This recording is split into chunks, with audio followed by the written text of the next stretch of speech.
O acesso à informação pública é um princípio básico para o exercício da cidadania. O cidadão precisa conhecer e acompanhar as decisões governamentais para fiscalizar a aplicação dos recursos públicos. Mas, para que isso ocorra, é necessário que o Estado facilite o acesso aos dados e informações geradas no âmbito público. Esse é o assunto do Conexão Pública de hoje e os nossos convidados são a professora de Administração Pública da UDESC, Paula Kiss Schomer, e o mestre em Administração Pública e Governo pela Fundação Getúlio Vargas de São Paulo, Fabiano Angélico. Sejam bem-vindos ao nosso programa e muito obrigado pela participação aqui hoje. Obrigada, Gutiérrez. Olá, obrigado pelo convite. Professora Paula, por que é tão importante, por que esse tema de acesso à informação e transparência do poder público é tão importante na atualidade?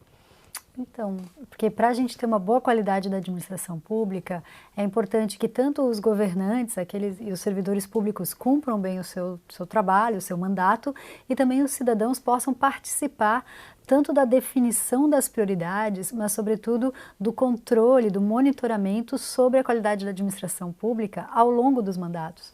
E para poder fazer isso bem, o cidadão precisa ter informação, precisa ter, enfim, a transparência dos atos e também das omissões do poder público para que ele possa opinar, possa exigir prestação de contas e possa também, enfim, premiar o bom desempenho e, enfim, punir quando o governante ou o servidor público não prestam bem o serviço que lhe cabe. A gente pode dizer que o acesso à informação e a transparência são fundamentais para a qualidade de uma democracia? Isso, elas não são suficientes, mas são absolutamente necessárias. Então, informação e transparência são requisitos essenciais da democracia. Sozinha a informação não resolve o problema, mas ela é um ponto de partida fundamental. Existem vários conceitos que se conectam a esse da transparência e do acesso à informação. Um deles, inclusive, é um termo em inglês, accountability social, né, professora? A gente já tratou desse tema aqui no nosso programa, mas nunca é demais rever esse tema e explicar o que significa o accountability social.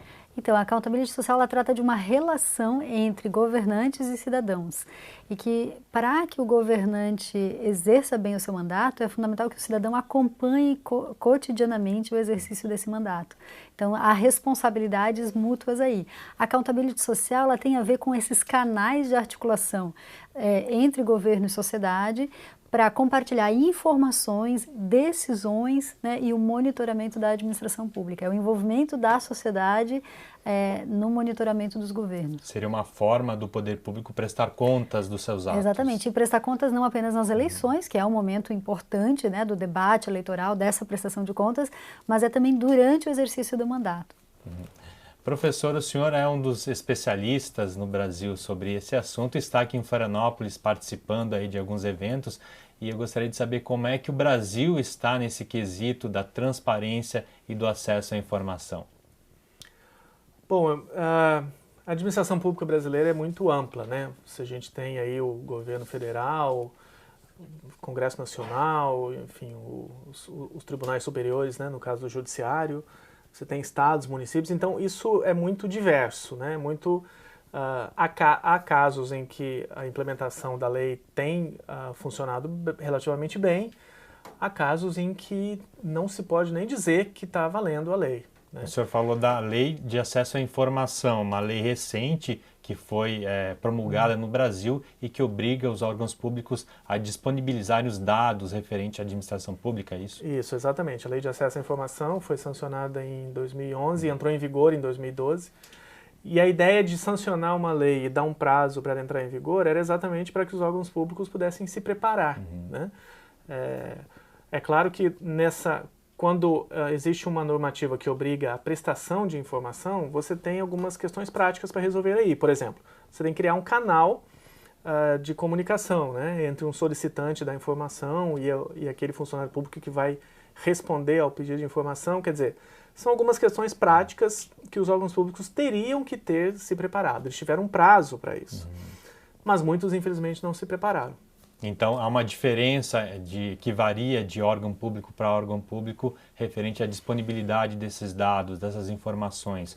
Quais seriam os órgãos que hoje estão mais avançados, cumprem melhor a lei e quais os que estão mais atrasados nesse quesito?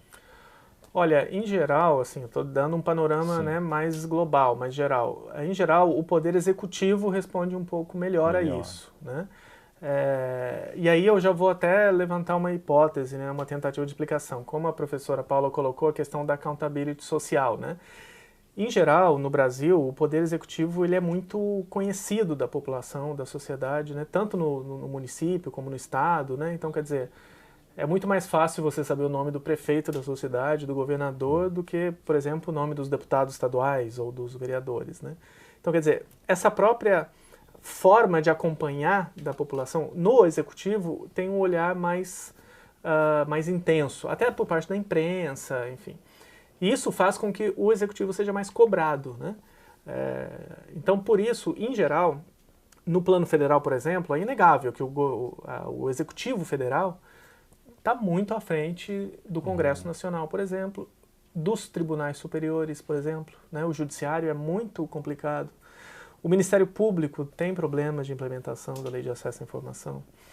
Né? Então, eu diria que no plano nacional a gente tem o Poder Executivo um pouco mais à frente e o Congresso Nacional e o Judiciário, o Ministério Público um pouco mais atrás. Nos estados varia muito, né?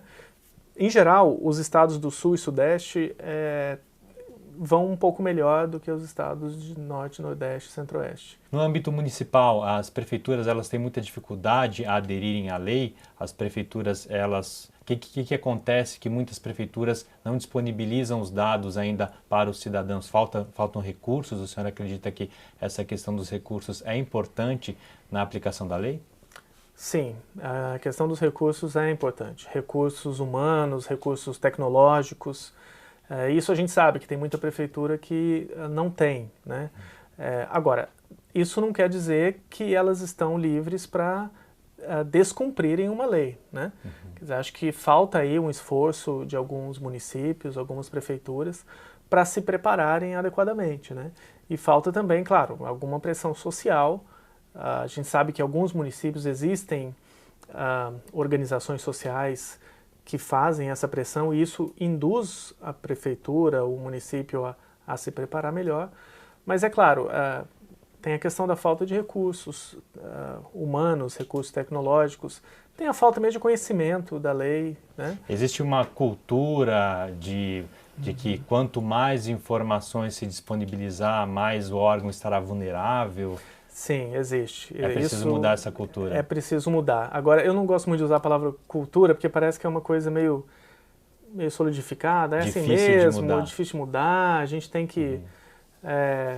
quando a gente fala a palavra cultura, às vezes vem a coisa de conscientização, né? Não, a gente tem que... Eu acho que não é questão de conscientização, é questão de mobilização.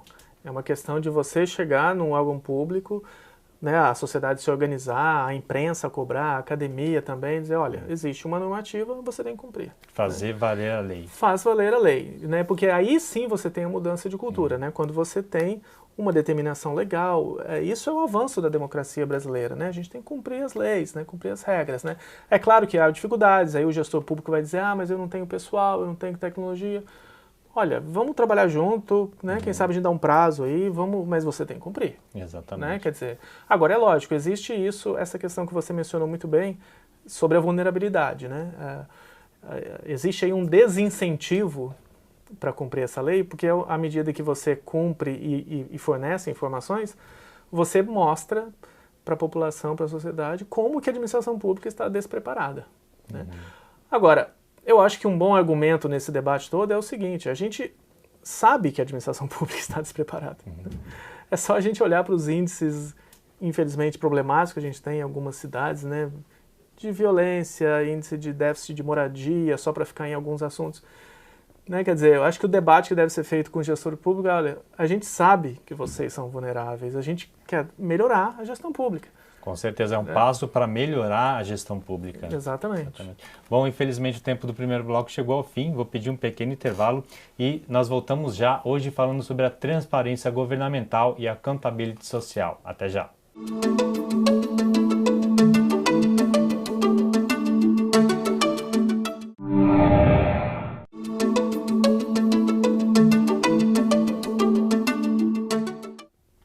Estamos de volta com Conexão Pública, hoje falando sobre a transparência governamental e accountability social. Nossos entrevistados são a professora de Administração Pública da UDESC, Paula Kieschomer, e o mestre em Administração Pública e Governo pela Fundação Getúlio Vargas de São Paulo, Fabiano Angélico. Professora, no primeiro bloco a gente falou um pouco sobre essa questão da importância da transparência e do acesso à informação. Não é apenas punir o órgão público que não cumpre a lei de acesso à informação, mas é uma questão também de melhorar a gestão pública. Como é que o acesso à informação pode fazer com que o gestor público, os servidores públicos melhorem a aplicação dos recursos? Eu acho esse o ponto fundamental e a gente está aprendendo muito com a Lei do Acesso à Informação. Eu vejo que alguns municípios aqui em Santa Catarina, inclusive, alguns prefeitos, secretários, estão vendo na transparência e no acesso à informação não um risco de mostrarem os seus problemas, mas sim uma super oportunidade de melhorar a qualidade da gestão, de envolver também os servidores públicos numa postura mais profissional, mais transparente, mais dedicada a mostrar as questões de desempenho, de indicadores da administração pública. Então, um primeiro passo da lei era aquela grita de como que a gente vai se estruturar, como que a gente vai, enfim, revelar alguns dados, por exemplo, sobre folha de pagamento, coisas que não são tão claras e que pontos mais polêmicos. Que gerou muito debate no início. Mas agora algumas prefeituras já estão percebendo que elas podem ir além, usar a transparência e a Lei do Acesso à Informação como aliadas para melhorar os seus processos internos de gestão e também para envolver mais o cidadão, não só no controle, mas na busca de soluções para os problemas públicos. Até porque os cidadãos também têm muitas ideias, né, que podem ajudar o poder público. Sim, os cidadãos podem ajudar a resolver, e também os cidadãos, eles ficam cientes, auto e acesso à informação, de que muitas coisas que eles desejam da prefeitura a prefeitura não tem possibilidade de atender. Os critérios passam a ser mais claros, por exemplo, no acesso a vagas, a creches, por exemplo. Quando esses critérios se tornam explícitos, claros, transparentes, como que é o processo, o cidadão entende e passa a ser um aliado, ao invés de ser só um fiscal nesse sentido. Exatamente, ele sabe o que ele pode cobrar ou não. Né? E alguns observatórios, por exemplo, aqui em São José, o que eles estão fazendo é mostrar para o cidadão, deixar claro no site. O cidadão chega lá no Facebook, no site, e diz assim, eu vi um problema na minha rua. Aí o observatório diz assim, você pode usar a Lei do Acesso à Informação para ter mais detalhes sobre essa obra, esse problema, e já dá o link, o formulário, quer dizer, as organizações da sociedade também ajudando o cidadão a usar o mecanismo que ele tem para ter acesso à informação e ajudar o poder público a controlar e gerir melhor. Professor Fabiano, o desenvolvimento de novas tecnologias, especialmente a internet, os smartphones, aplicativos, eles ajudam muito a melhorar o acesso à informação do cidadão ao poder público. Como é que o poder público pode utilizar melhor essas ferramentas? Sim, existe aí um campo imenso de possibilidades, né, dessa interação da gestão pública com o cidadão por meio da tecnologia, né? Agora, o que é importante é que isso só pode ser feito a partir do momento em que o órgão público, primeiro, tenha consciência de que é importante organizar suas informações, organizar os seus dados. Segundo, tenha consciência de que é importante cumprir a Lei de Acesso à Informação, ser transparente e ter essa visão positiva da legislação que a professora colocou. Quer dizer, se ela for encarada como um risco, ela pode criar cada vez mais atritos, cada vez mais problemas. Agora, se ela for encarada como uma oportunidade, ela pode trazer o cidadão como um aliado, né? Eu acho que o cidadão ele prefere ser esclarecido a respeito de um ponto, e mesmo que ele perceba que, poxa, eu não vou ter direito, para ficar no exemplo, a uma vaga de creche, o cidadão prefere ser tratado com respeito do que ser enganado, do que não ter informação, do que ficar em dúvida. Então, eu acho que esse é um processo civilizatório, né, de esclarecimento das questões. Agora, é claro que a tecnologia, inclusive a tecnologia acelerou o processo de criação de leis de acesso à informação no mundo todo, né?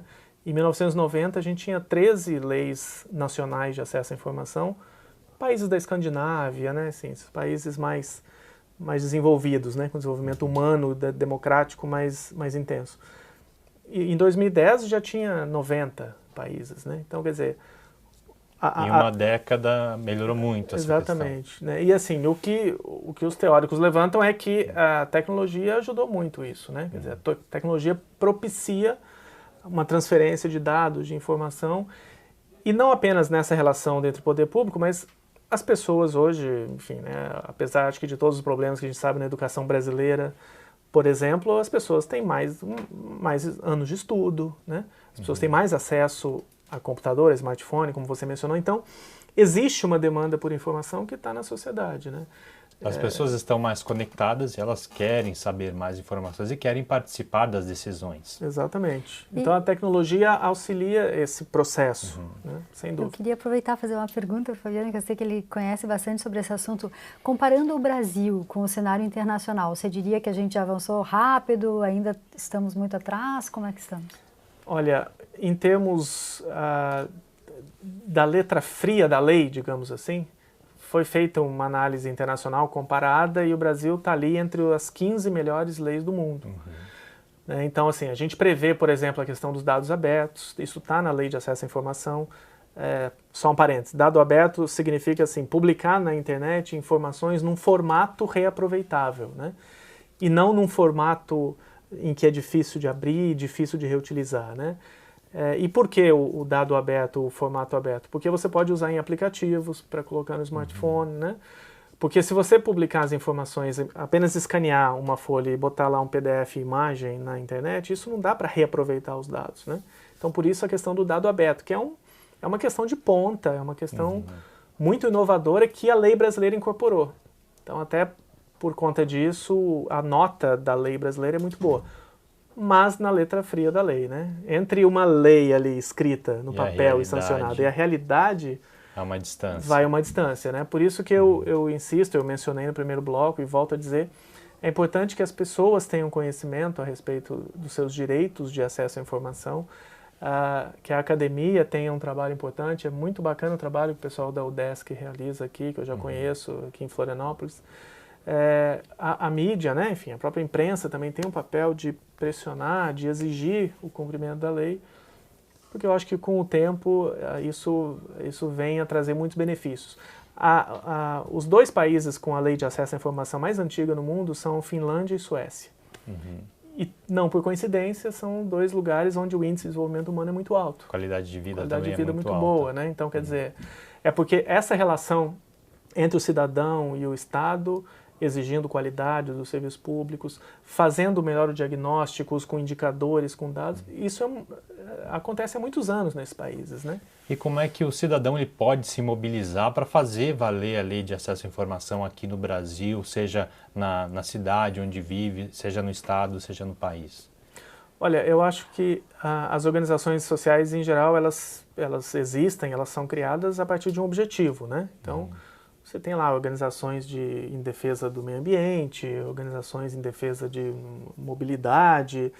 Eu acho que essas organizações devem buscar informações para fazer um diagnóstico dos problemas. Então, quer dizer, se alguém que nos escuta participa de uma organização ambiental e quer ter mais informações sobre, por exemplo, a política de esgotamento sanitário aqui na ilha de Florianópolis, ela pode entrar no site da prefeitura. Bom, não sei se a prefeitura já tem um canal oficial de pedido de acesso à informação, já tem? E fazer um pedido, falar, olha, eu quero conhecer os contratos, enfim, ou os mecanismos, procedimentos para tratamento de esgoto na região tal e tal. Né? Quer dizer, você só pedindo a informação, que aliás é do seu interesse, né? Quer dizer, uma organização ambiental deve ter, eu imagino, interesse nessas informações. Você pedindo, como a professora colocou, o próprio gestor público recebe aquilo e fala, poxa, eu preciso...